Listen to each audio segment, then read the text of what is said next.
Break your fears and not your heart. Heavenletter number 5546.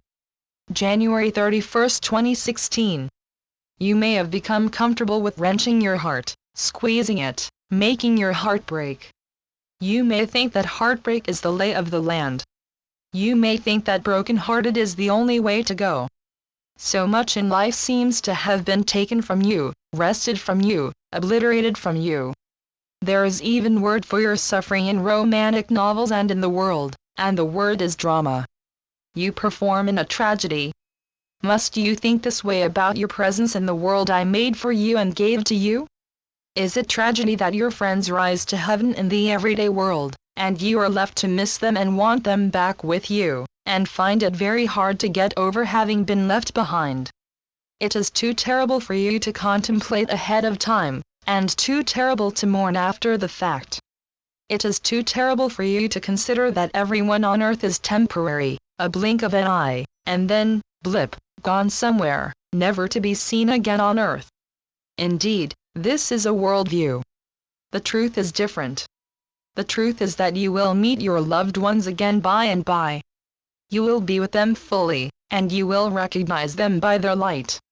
If you think your loved ones have disappeared, you are mistaken, for you are a brotherhood and sisterhood that meet in heaven. Heaven, a state of consciousness, is far beyond your dreams. You come from consciousness, yet it is hard for you to remember the special joy now. You know you had great joy once, yet you can't quite bring it back into your life now because of the ideas you hold to be true. You mark these ideas as priorities. The ideas you carry around and adapt to are not always or even often in your best interest. When you suffer in life, you put yourself behind the 8-ball. You do it. No one else does. Your very own fears do it. You have multiple fears, and you seem to continue to embroider them. You are caught up in fear. You embrace fear. You sit in fear's lap. You cuddle up to your fears and give yourself over to them. No wonder you weep. A fear occurs to you, and you add on to the fear. You think of the worst possibilities of how you may become endangered. Spend your time thinking of all the good that can happen. Start believing in and relishing all you desire. Whose side are you on anyway? Fear's side or the side of happiness? Which do you choose? Which do you spend the most time on?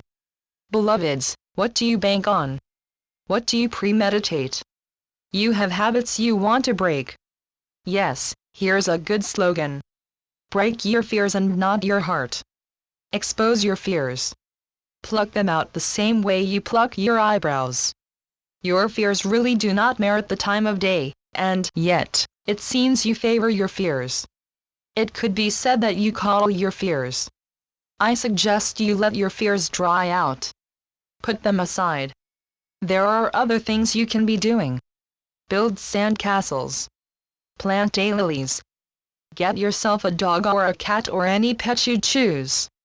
Get your mind off the concept of trouble. Instead of looking fear in the face so much, look up at the sky. Let my light wash over you. Wake up to the sun. Undream your fears. Fears are gnats. You don't have to be bitten by fear and take fear so to heart. Rise higher. Rise high. Channeled by Gloria Wendroff. Heavenletters.org